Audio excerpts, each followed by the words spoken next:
Ok, c'est bon. You have the floor. Ok. Donc, je vais mettre en mode diaporama.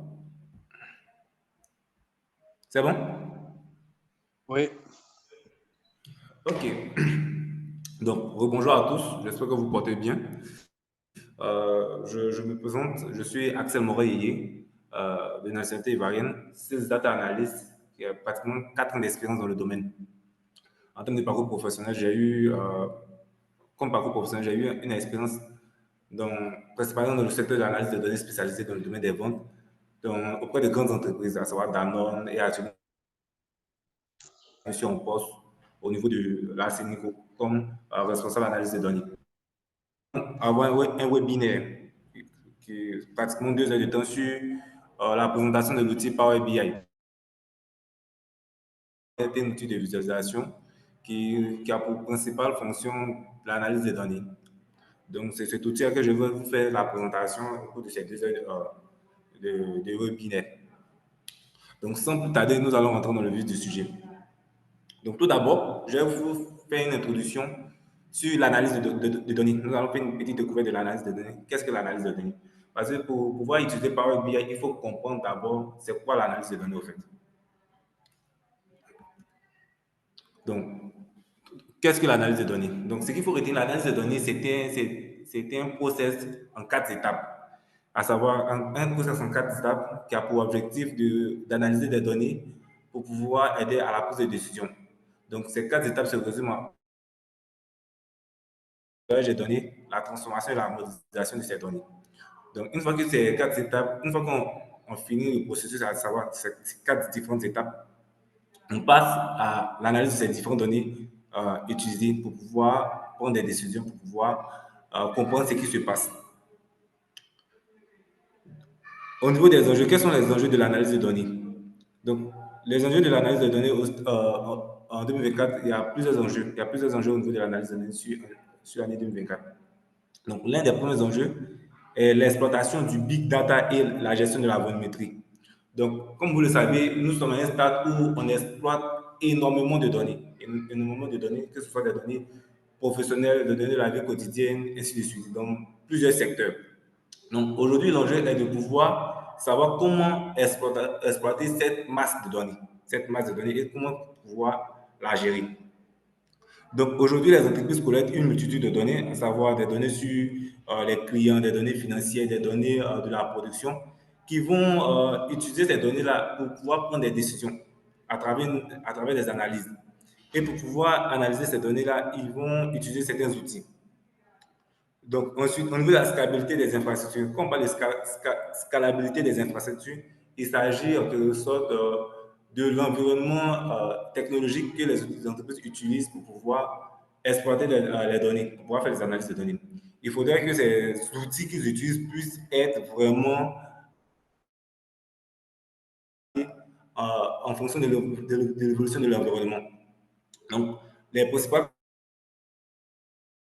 le cloud, là, c'est le stockage des données. Donc, le cloud computing est un système qui a pour objectif de pouvoir stocker des données. Et aussi, nous avons les data lakes qui commencent à prendre de l'ampleur. Donc, c'est-à-dire, qu'est-ce qu'un data lake? Un data lake a pour objectif de pouvoir stocker des données rapidement, sans prendre le temps de pouvoir peut-être les nettoyer, de faire un nettoyage de ces données. C'est-à-dire, l'objectif est de pouvoir stocker des données brutes. Je sais pas, est-ce que vous avez des questions?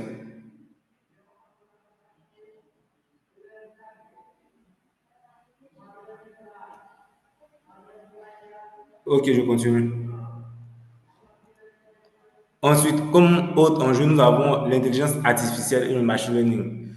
Comme vous le savez, il y a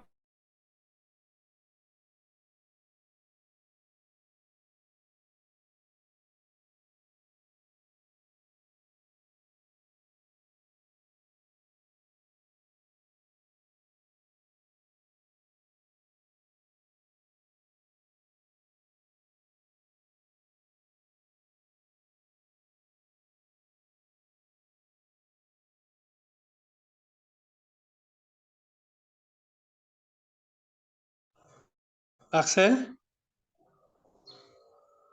Axel? Allô?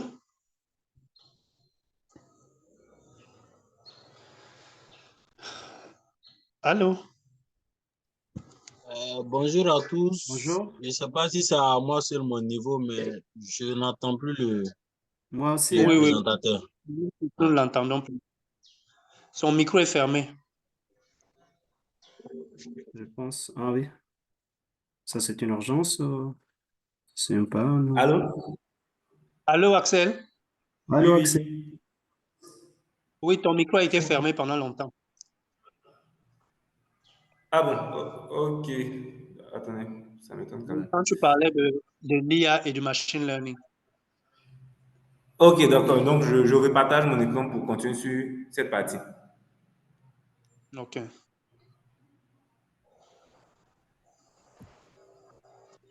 Bonjour, vous m'entendez? Oui, on vous entend. Ok, merci. Bien vouloir fermer les micros et ne l'ouvrir que pour poser des questions. Même moi aussi, je n'arrive pas à voir l'écran. Non, il est en train de partager. Il va redémarrer le partage d'écran. Ah, d'accord, c'est bon.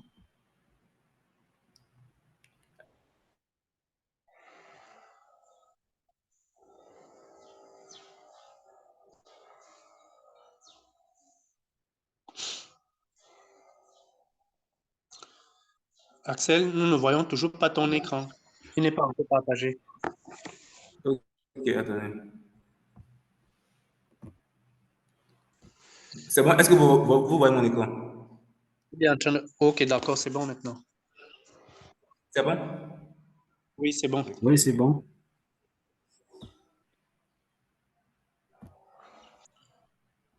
Ok, donc je vais parler de l'intelligence artificielle dans l'analyse de données. Il faut savoir que l'intelligence artificielle est beaucoup utilisée dans tout ce qui est analyse de données. Les entreprises surtout mettent en place des outils IA pour pouvoir analyser une grande quantité de données. Et surtout, tout récemment, il n'y a pas longtemps, dans Power BI, on a eu à intégrer un outil IA qu'on appelle Copilot. Copilot, c'est quelque chose, c'est un outil IA qui va nous permettre de faciliter nos analyses en posant des questions à l'outil BI pour pouvoir analyser nos données. Aussi, au niveau de la personnalisation à grande échelle, il faut savoir que les entreprises utilisent l'IA aussi pour pouvoir peaufiner l'expérience client. C'est-à-dire, avec l'IA, avec l'intégration de l'IA dans l'analyse de données, on va pouvoir mieux élaborer des offres personnalisées, adaptées en fonction de nos différents cibles. Ça, c'est plus le volet marketing commercial. Ensuite, autre enjeu, il y a la sécurité et la confidentialité des données. Comme vous le savez, les données sont quelque chose de très sensible, de vraiment sensible, surtout les données de personnes, les données des consommateurs, des clients que les entreprises utilisent pour pouvoir élaborer des actions marketing, pour pouvoir élaborer des actions commerciales. Donc, il serait très important pour ces entreprises de pouvoir mettre en place des systèmes pour pouvoir mieux sécuriser ces données, pour pouvoir mieux protéger ces données, pour éviter toute fuite. Voilà, pour pouvoir éviter toute fuite. Ensuite, la protection de la vie privée, c'est quelque chose de très important qui fait partie de l'enjeu de la sécurité et de la confidentialité des données. Donc, comme je le disais tout à l'heure, il est très important de pouvoir protéger la vie de nos consommateurs, de nos utilisateurs en protégeant les données personnelles. Donc, c'est quelque chose de très important. Il y a plusieurs lois qui ont été émises par rapport à ça pour pouvoir protéger les données personnelles des personnes. Ensuite, autre enjeu, la demande accrue en compétences analytiques. L'analyse de données, c'est une compétence que tout le monde doit avoir. C'est une compétence qui est indispensable au stade où nous sommes arrivés. Parce qu'une personne ne peut pas avoir des compétences en analyse de données, ce n'est pas possible. Étant donné que pour pouvoir prendre des décisions, c'est l'analyse de données qu'on utilise, c'est les données qu'on exploite pour pouvoir prendre des décisions. Donc, pour pouvoir exploiter ces données, il faudrait que toute personne puisse avoir des compétences dans ce domaine. Sans oublier que aussi qu'en termes d'emploi, l'analyse de données offre de multiples possibilités, surtout en Europe où on voit une demande très très forte en matière d'analyse de données. Donc c'est une compétence indispensable que tout un chacun doit avoir dans son portefeuille de compétences. C'est bon?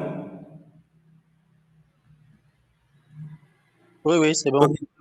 Donc, autre enjeu, la principale enjeu, c'est la prise de décision basée sur des données.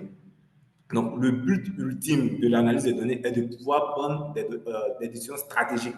Donc, c'est à partir de l'analyse de données que les entreprises ou bien toute personne va pouvoir prendre des décisions qui vont l'aider à mieux pour pouvoir atteindre ses objectifs, pour pouvoir corriger certaines actions en cours, ou même pour pouvoir s'améliorer. Donc, la prise de décision stratégique doit être basée uniquement sur l'analyse de données. Et quand on parle de culture data-driven, c'est-à-dire c'est une culture qui commence à prendre de l'ampleur, surtout en Europe où les entreprises sont plus focus sur le data-driven. Le data-driven, c'est le principal but du data-driven, c'est de prendre des décisions à partir de l'analyse de données. C'est ça le data-driven. Et quand on parle de data storytelling, l'objectif est de pouvoir créer une histoire à travers l'exploitation des données pour pouvoir comprendre certains phénomènes. Et surtout, ça s'appuie sur les données historiques. Voilà, les données historiques. On fait des analyses sur les données historiques, à savoir les données peut-être sur 2023, 2022, et ainsi de suite, pour pouvoir comprendre certains phénomènes qui se passent actuellement au cours de l'année 2024. Ça, c'est plus dans le domaine, c'est pratiquement dans tous les domaines qu'on utilise ça, dans le domaine commercial, dans le domaine financier, ainsi de suite. Ensuite, autre enjeu, il y a l'augmentation de la collaboration et de l'intégration des données. Ça, c'est un enjeu très important parce que il faut savoir que les entreprises, généralement, exploitent les mêmes sources de données, à savoir l'utilisation d'un même système de gestion, par exemple les ERP. Donc, généralement, vous allez voir dans les grosses entreprises, la plupart ont des ERP qu'ils utilisent pour pouvoir gérer toutes les masses de données. Et l'utilisation de ces ERP est intéressante. Pourquoi? Parce que cela va permettre aux différents départements au sein d'une entreprise de pouvoir collaborer ensemble, de pouvoir exploiter une même source de données afin que tout le monde puisse être sur la même longueur d'onde, au fait. C'est bon? Oui, c'est bon. Est-ce que vous avez des questions? Oui, j'allais justement demander comment est-ce que les questions sont posées. Est-ce qu'on peut les poser au fur et à mesure que tu exposes ou bien on va attendre un moment? Je pense que c'est mieux de poser au fur et à mesure. Ce sera plus interactif, plus dynamique. OK. OK, donc si, dans l'assistance, si quelqu'un a une question, il lève la main et il pose sa question ou il envoie par texte dans le chat. Voilà, posez vos questions au fur et à mesure lorsque je suis en train d'expliquer certaines parties pour pouvoir mieux comprendre et ne pas attendre à la fin de telle sorte que vous puissiez être un peu déconnecté, un peu en retard, en fait, dans la compréhension des choses. D'accord. Bonjour à tous. Monsieur Axel, si vous permettez, Oui. moi, je voulais savoir la définition de IoT puis ERP là. OK. IoT et ERP, c'est principalement des systèmes de gestion, que les entreprises utilisent pour pouvoir gérer tout ce qui est donné, au fait. Généralement, comme exemple, on parle plus de SAP. Je ne sais pas si vous avez entendu SAP. Oui, j'en ai entendu parler. Voilà. SAP, c'est un ERP, au fait. Ce sont des systèmes de gestion que toute grande entreprise utilise pour pouvoir mieux gérer ses données, pour pouvoir faciliter l'exploitation des données, pour pouvoir faire les analyses, au fait. C'est indispensable. Les ERP, les CRM, ainsi de suite, il y a plein de panoplies d'outils que les entreprises, une panoplie de systèmes de gestion que les entreprises utilisent pour pouvoir gérer tout ce qui est système d'information, en fait. C'est bon?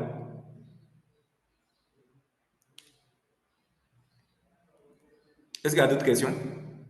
Il y a une question dans le chat. Je voudrais mieux comprendre le concept de data storytelling. OK, le concept de data storytelling est quelque chose de très simple. C'est-à-dire aujourd'hui, quand on fait des analyses, il faut faire des analyses en fonction de quelque chose. On fait des analyses en fonction de quelque chose, soit en fonction des objectifs, mais soit en fonction de l'historique.